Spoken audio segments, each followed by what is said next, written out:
The Raven by Edgar Allan Poe.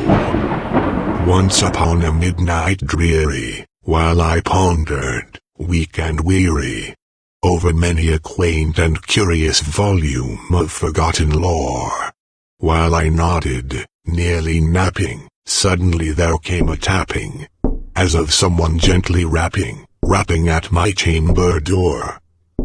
"'Tis some visitor," I muttered, tapping at my chamber door. Only this and nothing more. Ah, distinctly I remember it was in the bleak December, and each separate dying ember wrought its ghost upon the floor. Eagerly I wished the morrow, vainly I had sought to borrow from my books surcease of sorrow, sorrow for the lost Lenore, for the rare and radiant maiden whom the angels name Lenore, nameless here forevermore. And the silken, sad, uncertain rustling of each purple curtain thrilled me, filled me with fantastic terrors never felt before.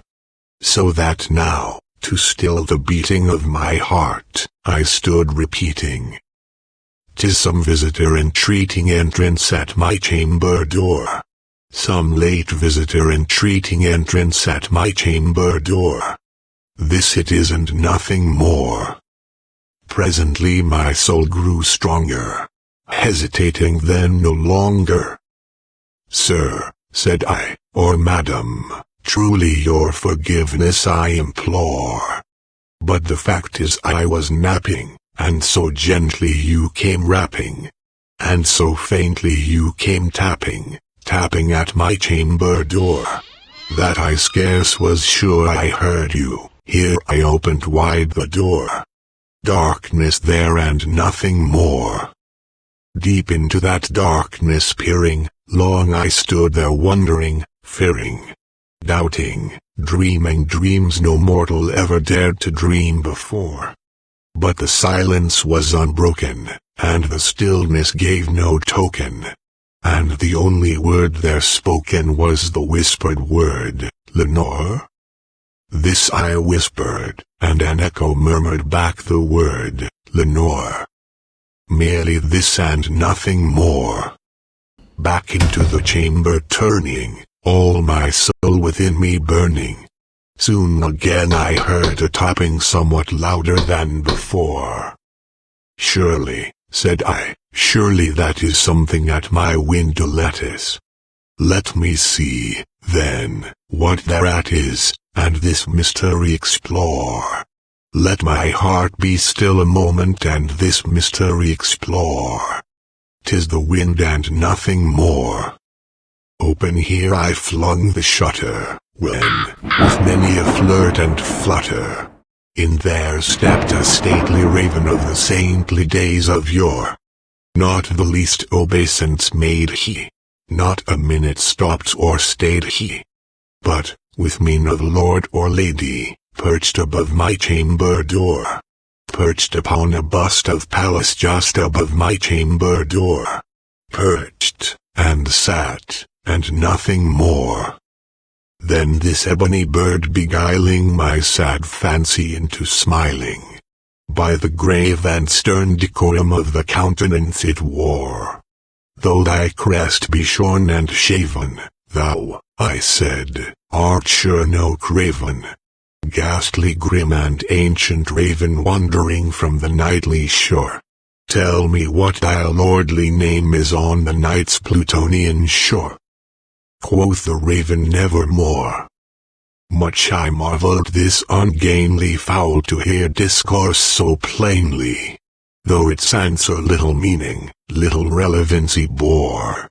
For we cannot help agreeing that no living human being ever yet was blessed with seeing bird above his chamber door, bird or beast upon the sculptured bust above his chamber door, with such name as Nevermore. But the raven, sitting lonely on the placid bust, spoke only that one word, as if his soul in that one word he did outpour. Nothing farther than he uttered, not a feather then he fluttered, till I scarcely more than muttered, other friends have flown before. On the morrow he will leave me, as my hopes have flown before. Then the bird said nevermore, startled at the stillness broken by reply so aptly spoken. Doubtless, said I, what it utters is its only stock and store, caught from some unhappy master whom unmerciful disaster followed fast and followed faster, till his songs one burden bore, till the dirges of his hope that melancholy burden bore, of never, nevermore. But the raven still beguiling all my fancy into smiling, straight I wheeled a cushioned seat in front of bird, and bust and door. Then, upon the velvet sinking, I betook myself to linking fancy unto fancy, thinking what this ominous bird of yore, what this grim, ungainly, ghastly, gaunt, and ominous bird of yore meant in croaking nevermore. This I sat engaged in guessing, but no syllable expressing to the fowl whose fiery eyes now burned into my bosom's core. This and more I sat divining, with my head at ease reclining on the cushion's velvet lining that the lamplight gloated o'er, but whose velvet violet lining with the lamplight gloating o'er she shall press, nevermore.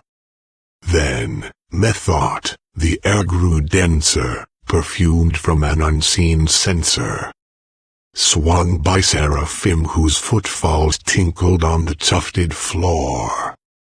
Wretch, I cried, thy God hath lent thee, by these angels he hath sent thee respite, respite and nepenthe from thy memories of Lenore. Quaff, oh quaff this kind nepenthe, and forget this lost Lenore. Quoth the raven nevermore. Prophet, said I, thing of evil. Prophet still, if bird or devil.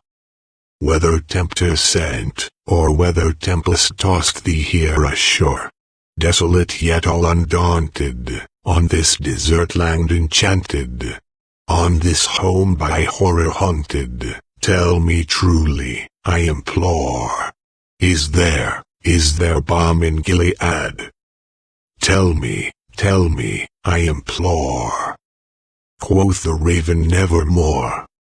Prophet, said I, thing of evil. Prophet still, if bird or devil. By that heaven that bends above us, by that God we both adore, tell this soul with sorrow laden if, within the distant Aidenn, it shall clasp a sainted maiden whom the angels name Lenore. Clasp a rare and radiant maiden whom the angels name Lenore. Quoth the raven nevermore. Be that word our sign of parting, bird or fiend. I shrieked, upstarting. Get thee back into the tempest and the night's Plutonian shore.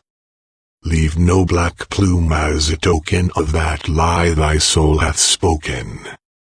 Leave my loneliness unbroken. Quit the bust above my door. Take thy beak from out my heart, and take thy form from off my door. Quoth the raven nevermore.